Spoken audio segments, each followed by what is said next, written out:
بسم الله الرحمن الرحيم الحمد لله رب العالمين والصلاة والسلام على أشرف الأنبياء والمرسلين نبينا محمد وعلى آله وصحبه أجمعين. Assalamu alaikum wa rahmatullahi wa barakatuh. Bienvenue à vous mes chers frères et mes chères sœurs dans cette sixième rencontre des leçons à tirer de la vie du meilleur des hommes. Nous allons parler d'un signe parmi les signes précédant la naissance du prophète sallallahu alayhi wa sallam.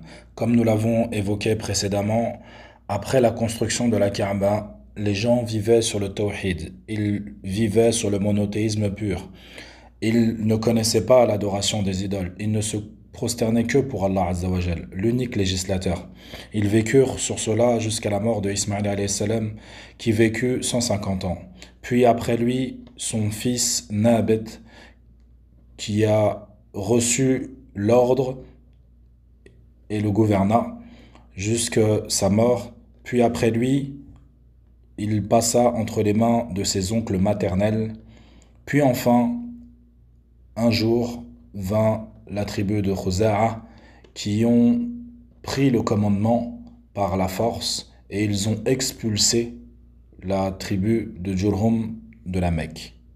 Dans cette tribu, il y avait un homme, parmi eux, il était des plus respectés et considérés. Et il a fait partie de ceux qui ont participé à la prise de la Mecque, de la tribu de Khuza'a. Et Khuza'a ont décidé de mettre au poste de gouverneur un homme auquel ils vouaient une obéissance, auquel toute innovation qui était apportée de sa part, il n'y avait aucun membre de la tribu de Khuza'a sans que celui-ci ou sans que ceux-là ne le prennent comme législation. Car il était un homme qui considérait énormément les gens. Il offrait des vêtements pendant la période du Hajj et il lui arrivait même d'égorger plus de 10 000 immolations et d'offrir à plus de 10 000 personnes des habits. Et cet homme s'appelait Amr ibn Luhay al-Khuza'i.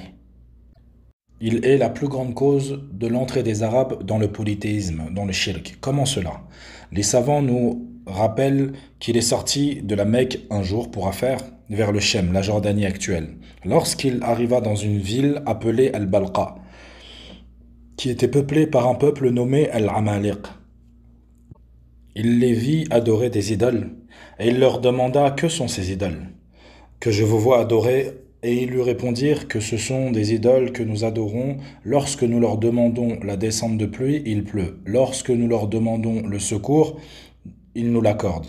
Amr ibn Luhay fut épaté par cela. Et il leur dit, n'allez-vous donc pas me donner une des idoles que vous possédez, que je puisse l'emmener avec moi vers la terre des Arabes, qui puissent également l'adorer comme vous l'adorez. Ils lui offrirent une idole du nom de Hubal. Amr revint à Mecca avec l'idole Hubal et il ordonna aux Arabes de Mecca de l'adorer en dehors d'Allah. Abu Hurairah radiyallahu anhu nous dit qu'il a entendu le prophète sallallahu alayhi wa sallam dire à Aktham ibn al-Jun, Ya Aktham, ra'aytu Amr ibn Luhay yajurru qusubahu fi an-nar.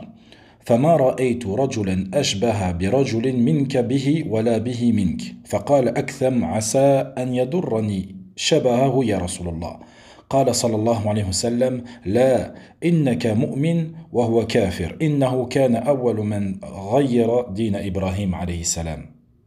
Il dit dans le hadith, ô Aktham, j'ai vu Amr ibn Luhay traîner ses entrailles en enfer et je n'ai jamais vu deux hommes se ressembler plus que toi et lui. Aktham répondit, cette ressemblance peut-être est préjudiciable pour moi, ô messager d'Allah. Il répondit, non, tu es croyant alors que lui il est mécréant. C'est le premier qui altéra la religion de Ibrahim alayhi salam. Également, parmi les choses graves qu'il a apportées dans la terre des Arabes, il modifia la talbiya qui est connue aujourd'hui et qui était avant lui, labbaik Allahumma labbaik, labbaik la sharika laka labbaik, innal hamda wa ni'mata laka wal mulk la sharika lak. Le sens de la talbiya, me voici, ô Allah, me voici, tu n'as point d'associé, me voici. À toi la louange, la grâce et le royaume, tu n'as point d'associé. Il la modifia en disant labbaik Allahumma labbaik, la sharika lak, إلا شريكا هو لك تملكه وما ملك. Je viens à toi, ô Allah, tu n'as point d'associé sauf un associé que tu possèdes. Tu le possèdes lui et ce qu'il possède. Et c'est de là qu'est venu le shirk, l'association, le paganisme des Arabes. Ils ont vécu ainsi pendant des siècles durant. Le prophète sallallahu alayhi wa sallam, dans un hadith concernant son envoi, il nous dit que Allah azza wa jal a regardé les gens de la terre et il les détesta. Il détesta les Arabes et les non-Arabes, excepté une partie des gens du livre. Ceci nous enseigne une leçon des plus importantes et que l'urgence que les gens ont à apprendre l'unicité d'Allah Azza wa Jal. Car le monothéisme, si le serviteur le perd, il aura perdu tout ce qui est bon dans cette vie d'ici-bas. Et il aura perdu une vie agréable et une vie de grâce. Le poète dit إذا الإيمان ضاع فلا أمان ولا دنيا لمن لم يحيي دينا ومن رضي الحياة بغير دين فقد رضي الفناء لها قرينا. Si la foi est perdue, il n'y a pas de sécurité et pas de vie pour celui qui n'a pas de religion. Et celui qui a agrée de vivre sans religion, alors il se satisfait comme compagnon la destruction. Tous les prophètes ont appelé au tawhid, sans exception. Allah Azza wa Jal, il nous dit dans le Coran وَلَقَدْ بَعَثْنَا فِي كُلِّ أُمَّةٍ رَسُولًا أَنِ اعْبُدُوا اللَّهَ وَاجْتَنِبُوا الطَّاغُوتَ. Nous avons envoyé dans chaque communauté un messager pour leur dire adorez Allah et écartez-vous du tarout. Allah Azza wa Jal n'a pas envoyé un messager sans lui d'ordonner à son peuple d'adorer lui uniquement. Comme il dit Allah Azza wa Jal dans le Coran adorez Allah, pour vous nulle autre divinité que lui. C'est en cela que si la prise de parole sur le tawhid régresse, si la parole du tawhid régresse auprès des gens, le shirk et l'égarement vont se répandre dans la communauté. Et il se produira les égarements qu'ont connus les Arabes, les déviances qu'ont connues les Arabes, qu'Allah a interdit à l'humanité tout entière.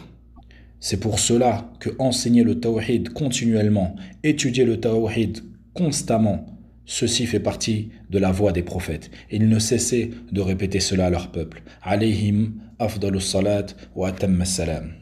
Le prophète dit également dans un hadith من لقي الله لا يشرك به شيئا دخل الجنة ومن لقيه يشرك به شيئا دخل النار.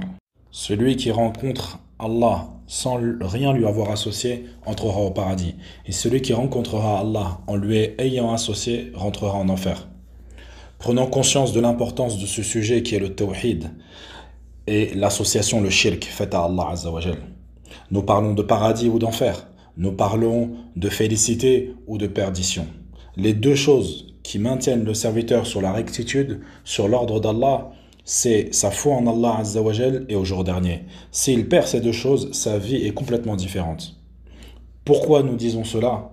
Car lorsque nous regardons la vie après l'arrivée du shirk dans la vie des Arabes, ils sont devenus des grands consommateurs d'alcool, des jeux de hasard, des gens qui pratiquaient l'usure. Des hommes ne se cachaient même plus de faire l'adultère. Certains même d'entre eux tuaient leurs enfants par peur de pauvreté. Comme le dit Allah Azza wa Jal dans le Coran وَلَا تَقْتُلُوا أَوْلَادَكُمْ خَشْيَةَ إِمْلَاقٍ نَحْنُ نَرْزُقُهُمْ وَإِيَّاكُمْ إِنَّ قَتْلَهُمْ كَانَ خِطْئًا كَبِيرًا. Et ne tuez pas vos enfants par crainte de pauvreté. C'est nous qui attribuons leur subsistance tout comme à vous. Les tuer, c'est vraiment un énorme péché. Et aussi, ils détestaient avoir une fille. Comme Allah Azza wa Jal, il nous le dit dans le Coran وَإِذَا بُشِّرَ أَحَدُهُمْ بِالْأُنْثَى ظَلَّ وَجْهُهُ مُسْوَدًّا وَهُوَ كَظِيمٌ. Et lorsqu'on annonce à l'un d'eux une fille, son visage s'assombrit et une rage profonde l'envahit. Ils n'accordaient pas l'héritage aux filles non plus.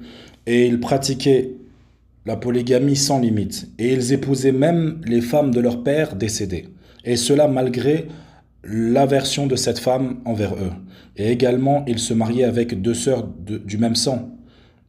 Voilà qu'Allah Azza wa Jal interdit cela.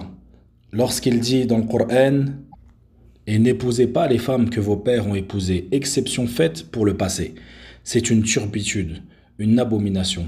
Et quelle mauvaise conduite. » Bien sûr, il y avait certains bons comportements parmi les Arabes, tels que l'hospitalité, ils faisaient de l'équitation, ils étaient courageux.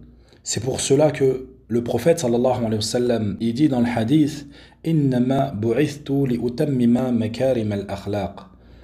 J'ai été envoyé pour parachever les hautes valeurs morales. Bien sûr, tout ce que nous avons évoqué précédemment n'est là que pour dresser la situation dans laquelle vivaient les Arabes et pour montrer le changement radical entre l'avant-islam et l'arrivée de l'islam. Car, à titre d'exemple, également avant l'islam, il y avait certaines affrosités comme les vendettas, des vengeances sans qu'il n'y ait de cause à cela, entre des tribus et également entre des clans qui faisaient partie des mêmes tribus, comme il est le cas entre les Dahis wal Ghabra ou encore entre les Aous wal Khazraj, qui sont les deux tribus de Médine, qui ont le même ancêtre en commun du nom de Haritha ibn Tha'laba al-Azdi. Ils se sont fait la guerre, ces deux tribus, pendant plus de 100 ans. Et il y avait des ruses qui étaient faites par les juifs de la tribu des Haus qui s'arrangeaient avec les Haus arabes et qu'ils manigançaient pour pouvoir affaiblir les deux tribus. Voici un résumé de la situation des Arabes. Et en ce qui concerne leur force militaire, les Arabes n'avaient aucune force militaire, à tel point que l'Empire perse ou l'Empire byzantin ou l'abyssinien ne se préoccupaient pas d'eux, ne leur prêtaient même pas d'attention. Et lorsqu'ils souhaitaient une chose de la part des Arabes, ils envoyaient quelques soldats ou même parfois ils envoyaient quelques tribus arabes voisines avec lesquelles ils avaient un traité pour exécuter l'ordre donné, que ce soit reprendre ou interdire ou obliger les Arabes, peu importe, les Arabes n'étaient pas considérés, subhanallah. Tout cela a changé avec l'arrivée du messager de l'islam, Muhammad sallallahu alayhi wa sallam, qui a éduqué les âmes, qui a éduqué les cœurs, qui a éduqué les êtres. Comme le dit Rib'i ibn Amir radiyallahu anhu, Inna Allah ibta'athana linukhrij al-ibad min ibadati al-ibad ila ibadati rabbi al-ibad wa min diq al-dunya ila sa'ati al-akhirah wa ila jawri al-adyan ila adli al-islam. Allah nous a envoyé un messager pour sortir de l'adoration des serviteurs vers l'adoration du Seigneur des serviteurs et de l'étroitesse de ce monde vers l'étendue de l'au-delà et de l'injustice des religions à la justice de l'islam. Et nous finirons cette leçon en rappelant que les Arabes, leur force est dans cette religion, dans le fait de s'accrocher à la sunna du prophète sallallahu alayhi wa sallam. Et nous sommes une seule et même communauté, arabe ou étranger. Allah nous a accordé l'honneur par cette religion et qui que tu sois, étranger ou arabe, si tu recherches l'honneur, la fierté par autre que l'islam, Allah il t'humiliera. نسأل الله أن يرفعنا بالإسلام والقرآن وأن يجعلنا ممن إذا استمعوا القول فيتبعون أحسنه وصلى الله وسلم على نبينا محمد وعلى آله وأصحابه أجمعين